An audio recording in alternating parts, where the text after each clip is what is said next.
I will never forget the day the village elders found out that Adanna and Adamma, the fraternal twin girls, had different fathers. The revelation shook our village to its core, and what followed was a terrifying series of events. The secret was discovered just as they were about to choose their husbands, and the revelation brought a darkness none of us were prepared for. It all started on a warm afternoon. The village was buzzing with excitement as preparations for the twins' husband-choosing ceremony were in full swing. Adanna and Adamma, the beloved daughters of our village, were about to turn 17. But as the sun set, Adanna collapsed in the middle of the village square. I was there, along with many others, and we rushed to her side. We carried Adanna to the hut of Mama Ease, our village healer. Mama Ease, a wise old woman with knowledge passed down through generations, examined Adanna with a concerned look. She mixed herbs and chanted prayers, but nothing seemed to help. Adanna's condition worsened, and whispers of a curse began to circulate. Adamma stayed by her sister's side, refusing to leave. The bond between the twins was strong. They had always been inseparable. But as Adanna's fever raged on, Adamma began to worry that something more sinister was at play. She confided in me, her closest friend, about the strange dreams she had been having. Dreams of dark shadows and whispered secrets. Chief Obina called a meeting of the village elders to discuss Adanna's illness. The elders, respected men and women of the village, gathered in the council hut. I was allowed to attend as a witness.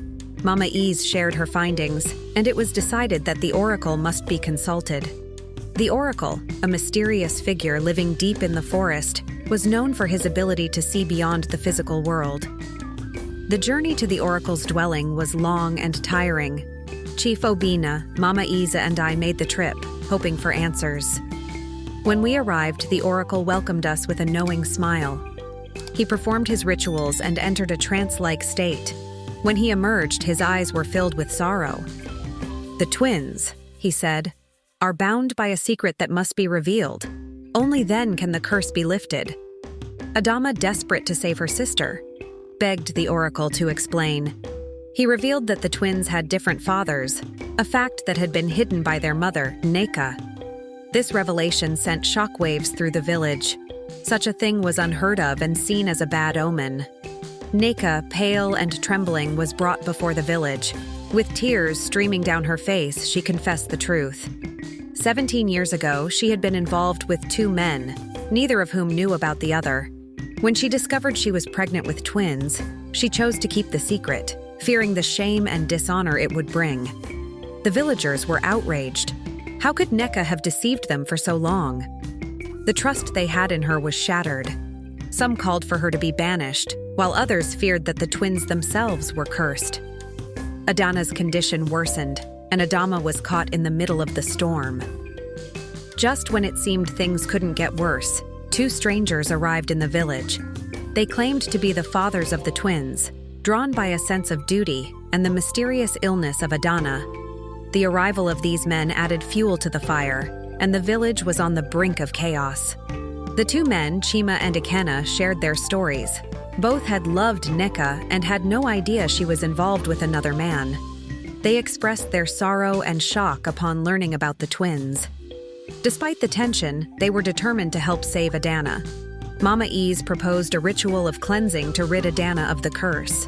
The ritual would require the participation of both fathers and the twins. The village gathered around the sacred grove, watching as Mama Ezine prepared the necessary elements. The air was thick with anticipation and fear.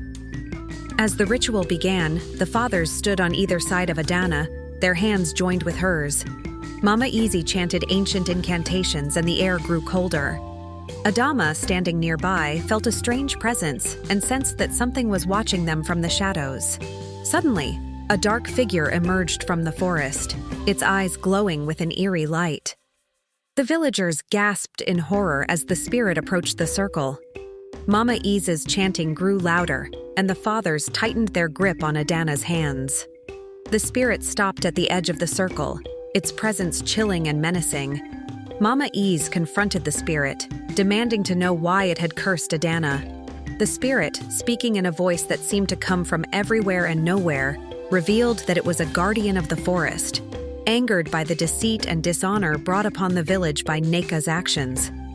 The spirit demanded that the village atone for the deceit by performing a series of tasks to restore balance. The tasks would test the courage, unity, and strength of the villagers. Failure to complete them would result in the spirit taking Adanna away forever. Faced with an impossible choice, the village elders gathered once more. Chief Obi, his voice filled with determination, declared that they would do whatever it took to save Adanna.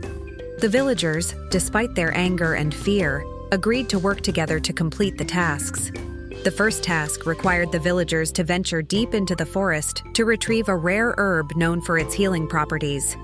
The journey was dangerous, and the forest was filled with hidden perils. A group of brave villagers, including Adamma and myself, volunteered to go. As we made our way through the dense forest, we encountered numerous obstacles. Strange noises echoed around us, and shadows seemed to move on their own. At one point, we were attacked by wild animals, but we fought them off with the help of Adamma, who seemed to possess an otherworldly strength. After what felt like an eternity, we found the sacred herb growing in a hidden grove. Its leaves shimmered with a faint glow, and we carefully gathered it, knowing that this was our only chance to save Adanna. The journey back was no less perilous, but we were driven by hope and determination. Upon our return, Mama Ease prepared a potion using the herb. She administered it to Adanna, and slowly her condition began to improve. The villagers cheered, but we knew that this was just the beginning. The spirit's demands were far from over. The second task required the village to build a shrine in the forest to honor the guardian spirit. The shrine had to be constructed from sacred materials, each with its own significance. The villagers worked tirelessly, gathering the materials and building the shrine with care and reverence. When the shrine was completed, Mama Ease performed a consecration ceremony. The air was filled with a sense of peace and calm, and for a moment it seemed as though the spirit's anger had been appeased. But the true test was yet to come. The final task was the most daunting of all. The spirit demanded that the village offer a sacrifice to demonstrate their sincerity and commitment. This sacrifice would not be of blood, but of something precious to the village. Chief Obi declared that they would offer the village's most valuable possession, the ancient staff of leadership, a symbol of the village's unity and strength. The villagers gathered around the shrine, their faces solemn. Chief Obi, holding the ancient staff, approached the shrine and laid it down as an offering. The spirit appeared once more, its eyes filled with an unearthly light. It examined the offering and, after what felt like an eternity, accepted it. With the offering accepted, the spirit's anger dissipated. It blessed the village, promising protection and prosperity in return for their sincerity and unity. Adanna, now fully recovered, stood with her family and the villagers, her heart filled with gratitude and hope. Life in the village slowly returned to normal. The villagers, having faced their fears and worked together to overcome the challenges, emerged stronger and more united than ever. Adanna and Adamma, their bond unbroken, continued to thrive and grow. With the curse lifted, the twins were finally able to choose their husbands. The ceremony, postponed due to the illness and the subsequent events, was a joyous occasion. The village celebrated with feasting, dancing, and singing, grateful for the newfound peace and harmony. The guardian spirit, true to its word, watched over the village. The forest, once a place of fear, became a symbol of protection and guidance. The villagers, respectful of the spirit's power, maintained the shrine and honored the traditions that had been established. Kwame, the healer, and the seer, having fulfilled their roles, prepared to leave the village. They were given a hero's farewell, their contributions to the village's salvation never to be forgotten. As they departed, they left behind a legacy of wisdom and courage. Mama Ease, recognizing Adamma's potential, began to train her as a healer. Adamma, eager to learn, embraced the opportunity to help her people. Her natural affinity for the spiritual world made her a promising student, and the villagers respected her for her bravery and strength.